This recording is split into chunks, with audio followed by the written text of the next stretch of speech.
Now, we all know the business case for diversity. We all know, as we've just seen, we need top talent. So the point of this panel is not to outline for you yet again why we need these things. It's to use our panelists, who I will introduce in a moment, to help us to actually give some best practice, some really good advice on how to recruit, retain, retrain top talent.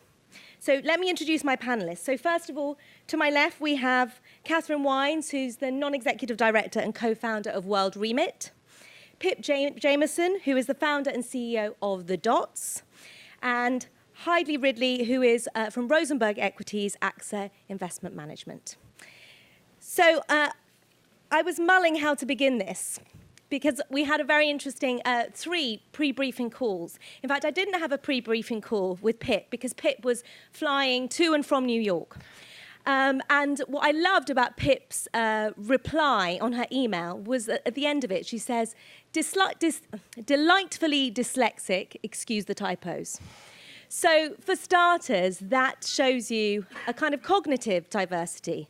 And I think it's something that your organization, The Dots, is really trying to encourage. So first of all, to you, Pip, how do you find great people who don't all look, sound, and think the same? Yeah, I think it's really important, firstly, to kind of define diversity. A lot of times we talk about gender. I think really diversity is just building teams that reflect society as a whole. So gender is obviously important, ethnicity, sexuality, but it is also about the hidden diversities. So socioeconomic movement, we could end up with a team that looks very different, but actually have all been similar backgrounds. But also neurodiversity, which dyslexia touches on. So neurodiversity, has anyone heard the term neurodiversity? So brilliant, one person. So neurodiversity is dyslexia, autism, dyspraxia, ADHD, all if harnessed correctly has its own inherent superpowers. Is anyone in the room dyslexic by any chance? Okay, fun fact, 35% of entrepreneurs are dyslexic and 40% of self-made millionaires. So congratulations, it's a superpower. It also means, you should start thinking about hiring. If you're looking at innovation, for example, you should start thinking about hiring more neurodiverse talent. But to answer your question, I think firstly, in terms of actually how to make it happen from a hiring perspective, one, it has to start at the top. There has to be genuine intent. It can't be something that's managed by your HR or recruitment teams. It has to start from the top. Secondly, I would hire for values fit, not culture fit. So a lot of companies hire for culture fit. When you're trying to find culture fit, what tends to happen is you hire someone like yourself, someone that you can imagine yourself hanging out with, but that just leads to an homogenous workforce. The third thing that I think Google has done very well is they hire by committee. And this is a collection of diverse people coming together that assess a candidate. And the reason this is important is because we all have biases. It's just human nature. But if you hire by committee, you alleviate each other's biases. And I think the fourth thing, and this is a shameless plug, you have to widen the net. So what you're looking at, if you're going to the same HR manager, recruiters, or if you're going to LinkedIn, those are non-homogeneous platforms. So widen the net, hire for values, but please start it from the top is the best tip I can give you. Heidi, we talked earlier about the fact that at Rosenberg Equities, you almost have an inverted pyramid in your senior leadership team. And you talk about a mosaic of cultures and ethnicities. Can you talk a little bit more about how you hire in terms of CVs? Because I remember that you have quite a unique approach. Well, I would echo a lot of your comments. I think, they're a very shared view. In terms of diversity, it's a super important topic. It's super important for business. We've shown that it is directly linked to productivity, profitability, and all those things. And so it's important, but it requires a lot of effort and thinking outside of the box. And I think as Rosenberg Equities is a quant manager, and so we're incredibly unique, not only in the asset management space, but in the tech space in terms of our diversity. And it does go beyond gender, but 60% of our management team are women. And it's just been, even within the women, you've got married, unmarried, kids, no kids, different kinds of educational backgrounds, which I think are really critical. But if you look across the organization, we have people from representing 19 countries. And we really look for that broad, mosaic of backgrounds, experiences, skill sets, cultural upbringing, perspective. Even are you, more of an introvert, extrovert? You can guess which side of the coin I'm on. All of those things are very important. And so what we do, very similar, not a committee-based interview structure, but we do try to take a great cross-section of individuals to interview. We don't just have the individual interview with their team that they're going to be joining. We're looking for people to have different perspectives on what this person can bring to the table. And certainly I would, as CEO, I would rely on my team to assess the technical capabilities. So I rarely look at someone's CV. I might peek to see if they went to Berkeley, so I can say go Bears. But other than that, I don't really look at the CV. What I want to be sort of unfiltered when they come in the door. What I'm looking for is, who's this person? How do they think? What kinds of issues have they faced? How have they approached those issues? What are they looking for in a company? What are they looking for in an experience? And Rosenberg's also very flat, hierarchical structure. We're very collaborative and teamwork oriented. So it's important because this is a two-way commitment. So what I want to know is if someone is really interested in seeing their career progress in sort of a, lockstep movement. If I go from here, I become manager, then VP, then EVP, then, whatever your ladder is. We're not a great home for them because I can't really offer them that. It's not a bad thing to want. But it's a good thing to know. If that's something that you value, it's important for us to know that, and it's important for you to know that. And so, as a result, we have incredible tenure at the firm because we spend a lot of time up front making sure we have the right person and not necessarily the person that seems to be the perfect fit, but someone who brings something kind of different and special to the table. Can I say, sorry, there's one thing what I love about you said there is tenure. I think a lot of times we're talking about diversity is great for business, innovation, profitability, but actually there's research that teams that reflect society are 43% happier and 45% more likely to stay with the business. So in this era of churn, if you're looking to retain talent, having diverse teams helps with that. That's a perfect segue to Catherine. So I was saying that Pip was on a flight and Heidi was working from home. And so, you can already see some flexibility in working. And when Catherine and I spoke, she was actually on chemo. So, an amazing place to speak to me. She was incredibly lucid and gave me some brilliant points. And I just think it's an interesting place to start exploring employee support through difficult times, how to keep people, how to keep them motivated, engaged for the long term, and that idea of tenure. I'd love you to speak to that, Catherine.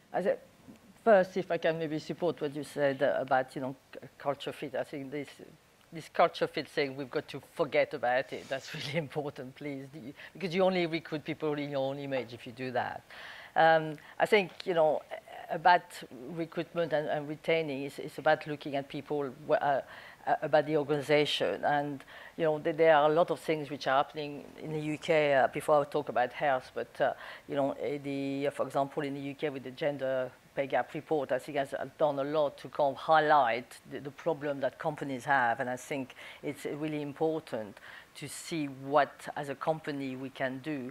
It's about setting up at the top, but certainly with CEO, but as the organization as a whole, as to how you approach recruitment. Because too often, you just let the recruiters, the usual recruiters, to do their work, and they're going to take the easy route out. So you've got to force them to go outside their comfort zone and say, no, I want 50-50, CVs of the diverse community. So that's the one point I wanted to mention first.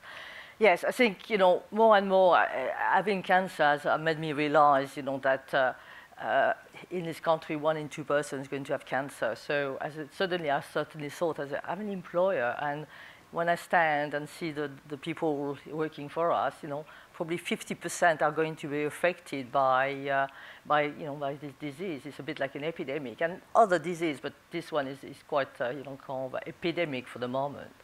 And what do we do? And it has been a real eye-opener for me as to people's attitude, what they expected or not expect. And, sometimes people felt I should be at home resting. And yes, I need to rest, but I also want to have as normal life as possible. I wrote an article about this, and because it's quite important in terms of my positivity, but also my contribution. Some people want to contribute. Yes, we have to adjust, but we, at the end of the day, it makes sense. It makes financial sense for a business. If you have people who are going to go off sick for 12 months, then you've lost all that productivity, and then they probably won't be very happy themselves anyway because they feel they're not contributing anything. So, making sure that you can talk to your employees, that you know how to support them, and also know how to deal with their problem is very important. And I think that really helps also the organization as to look at that you are a caring employer. And it's not just about caring, let's not talk too much of the soft side, but it's about making financial sense in terms of your organization as well. I think organizations have now become what a village was in the past. They're now providing spiritual succor, self-worth, one's own, how one feels about oneself is very much tied up in our place of work. And maybe to you, Heidi, how do you marry the business and that need of individuals, Gen Z, millennials, for that kind of environment?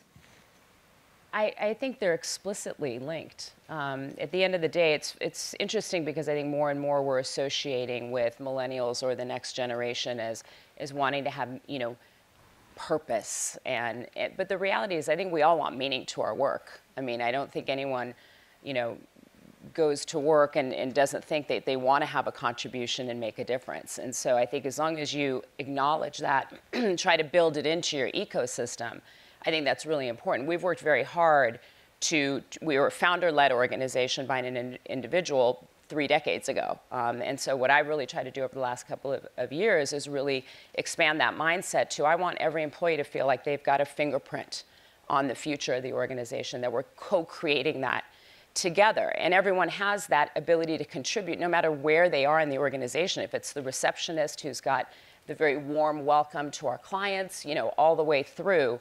It's very critical that everyone feels that. And we try to, again, the village needs a chieftain, and that chieftain needs to value this and think it's important and demand it from everyone within the organization. And I think when you do that, it doesn't feel forced. It feels very natural. It's what people want. And you can really see people coalesce around, in our view, difference is what makes the difference.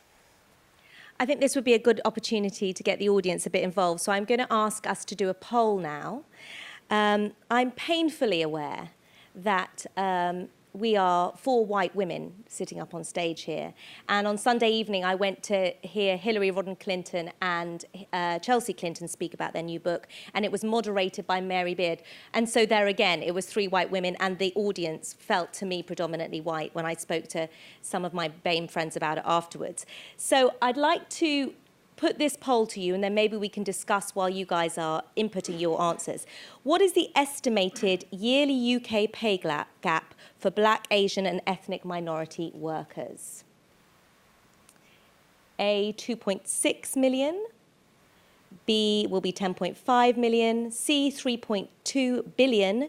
D, 4.1 billion.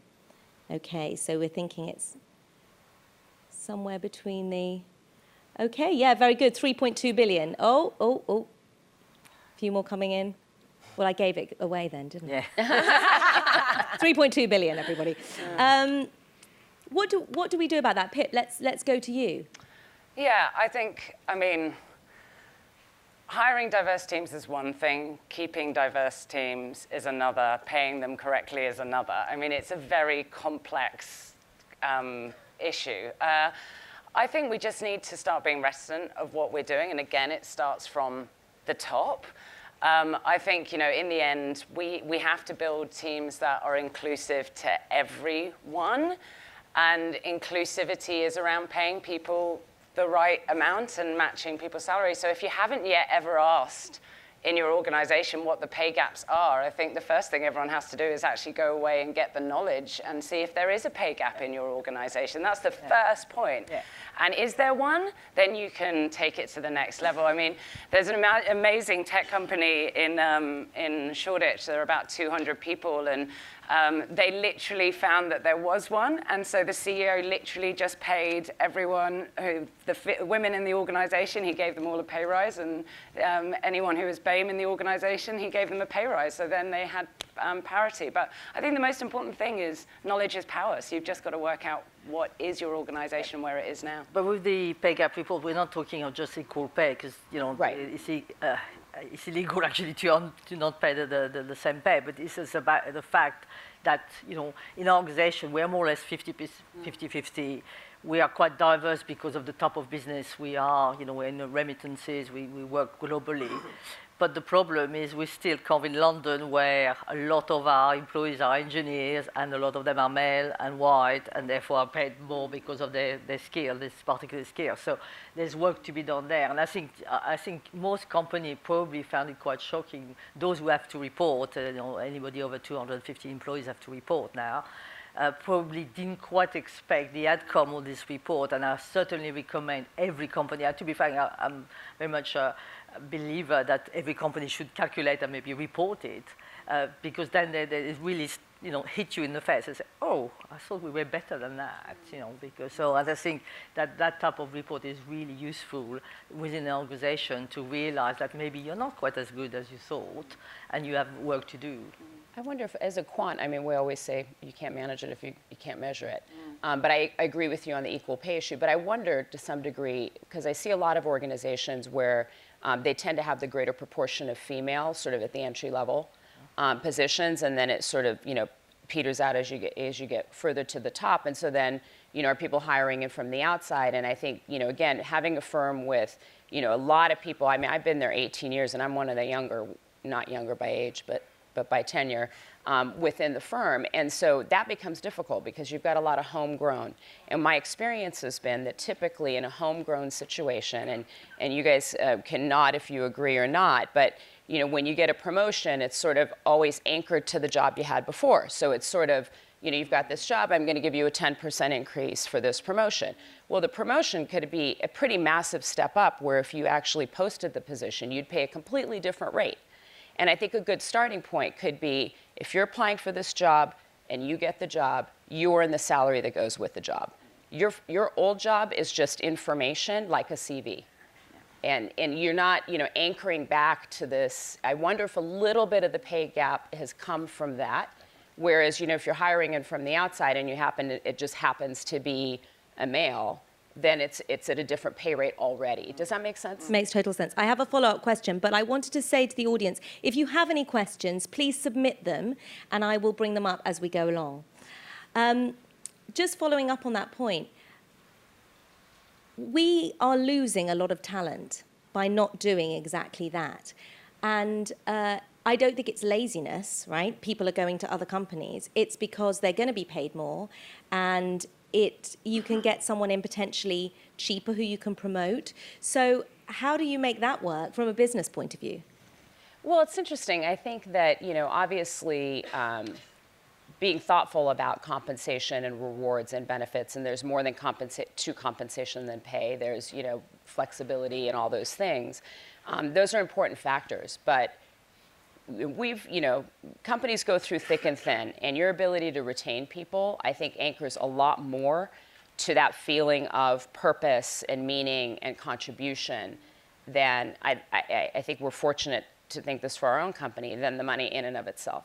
So I think the more that you do to engender a community in which you're really engaging people and motivating them and rewarding them in cerebral and other ways, I think goes a long way to help that. But it really goes down to programs. Again, one of the points you made is you can't just, have a diverse slate and happen to, tilt your hiring in one direction or another. It requires a whole ecosystem and a whole program. It's something that is an ongoing effort. It's not a project that's a one and done. It's an ongoing effort. There have to be programs that nurture it, and things that you do to consistently and continuously encourage this, sort of profile within your organization. And it's one which evolves as well, because we found when we started 9 years ago, we were a young startup, a lot of millennials, and then as you progress the organization, the median age seems to change as well. So obviously people have got slightly different kind of outlook on life and objectives. So you can't, as I said, oh well, I do that, and then I stick to that. You've got to change and take account of your changing workforce as well. Mm-hmm. Got a couple of questions coming in, which are along similar themes around values and culture. And so, Pip, because they're based on recruitment, I'd love to come to you first. What are the best means you've used or seen in hiring for value fit, not culture fit? I think the most important thing, firstly, is to define your values. I think a lot of companies don't even have the values. So the companies I've seen that have done this best have actually screened for values fit before they get into deeper interviews. And so I'll give you an example. One of our values at the Dots is positivity. You can tell by my smile. I don't mean positivity for positivity's sake. I'm talking about hiring people that are focused on solutions, not problems. We then have a series of questions that check for that. And so, for example, one of those questions is, how would your friends describe you? Now, it's amazing to hear the response to that kind of question. You can get a good feel for someone's character that way.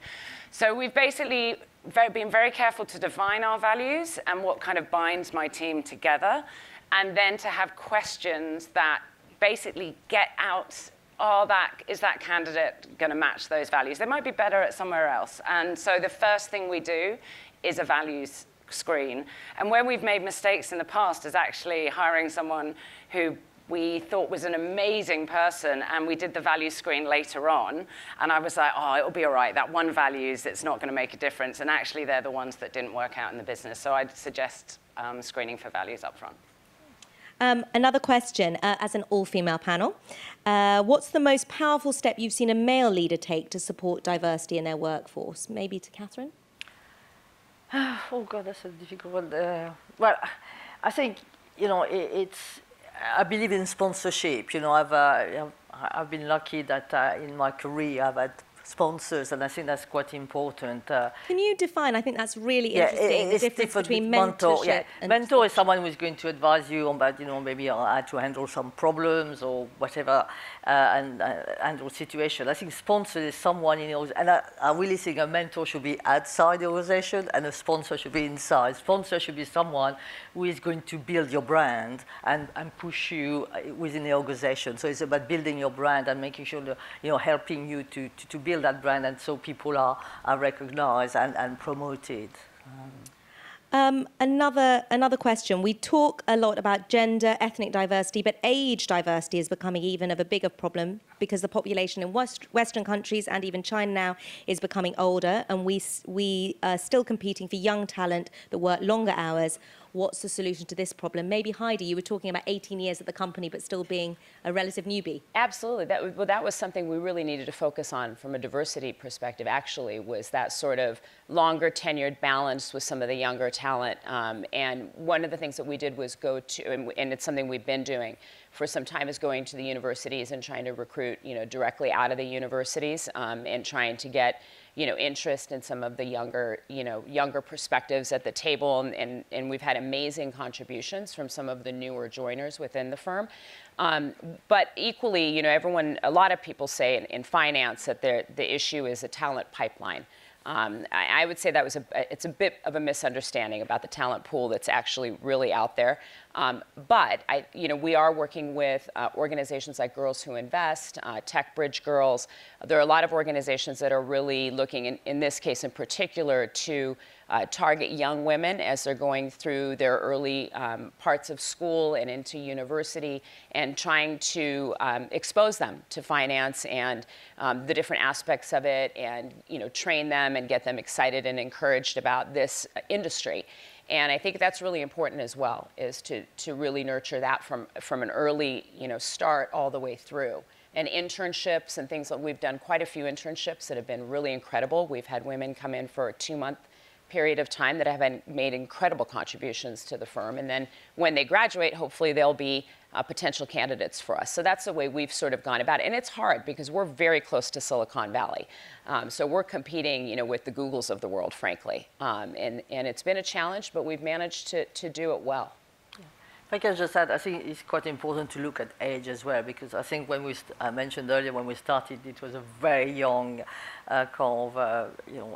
workforce, and we sometimes struggled a little bit. You know the millennial top problem, and I think when we started saying, well, we need to diversify, maybe introduce a few more slightly more mature, I think that really worked well, and I think it helps because I said, people need to support, maybe so people who are, a bit older might have a bit more life experience, and certainly I see it, I do a lot of mentoring personally, and I see that's where, I meet a lot of great people, but what they're missing is that life experience to approach and handle people, because until you've done it, often handling people is quite hard.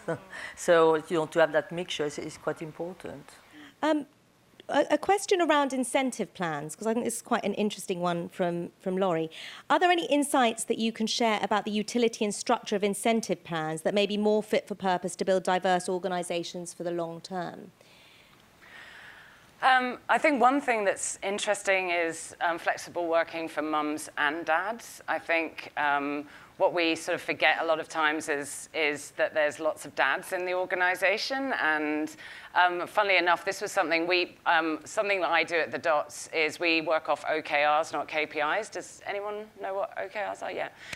So my key result as CEO is 10 out of 10 happiness for my team. It sounds a bit airy-fairy, but my team doesn't leave the Dots because they are happy there and we're competing on something that's other than just pay. One of the things that's really interesting about, we do an anonymous survey that goes out once a quarter asking how happy you come into the Dots, why are you happy coming to the Dots? And then I ask 3 questions. How can we improve the office to make you happier? How can we improve the product to make you happier? And what would you do as CEO? And what I found really interesting about that is I had flexible working for mums, but I didn't have it for dads. And I got called out in the survey, very rightly. That was my bias. So we introduced flexible working for dads. What is amazing is my engineers are a lot of fathers, and they just don't leave the Dots. And so if you're looking about being poached or teams being poached from other organizations, thinking about incentives that are not pay-based, but actually kind of personal-based will help you retain talent. Can you just define OKR? Objectives and key results. They were invented by Intel, but made famous by Google. They're aspirational instead of KPIs, which are achievable. They're great if you're innovating or trying something new because you have no idea what you're going to hit with a KPI. So it's a bit of the principle, if you shoot for the moon, you'll land in the stars, or if you shoot for the stars, you'll land on the moon. Sorry, that's my dyslexia. And final question around transparency of salaries. Quite different companies here. A creative organization, a relative startup, and a quite well-founded business. What do you think about transparency of pay? Should organizations have a transparent pay system or not? Catherine, maybe to you first. Oh, that's always the challenging one. I think I found that this day, as I said, I'm a bit older than the average person here, and we didn't used to talk about salaries years ago. Now everybody knows everybody's salary, so I'm not too sure that it is already transparent. But the very fact, I think people are much more open about, talking about their own salaries. I think that's an amazing point. You might not be transparent to your team openly yourselves, but they're talking to each other. I mean, that's basically the way, especially the younger generation, they swap notes. So I think if you think about it with that lens, if you're not transparent yourselves, you're not owning the communication. They're discussing it outside of work. So it's important to know that. I mean, we just really take a lot of time to calibrate our ratings and really look at employees across the organization as a management team. So there's full transparency at the management team level across the compensation. We have not gone directly to openly sharing that information, but we really work very hard to make sure there's equity and fairness in the compensation structure. But that's probably going to change. Okay, thank you so much. So to Catherine, Pip and Heidi, thank you very much, and thank you to all for listening. Thank you.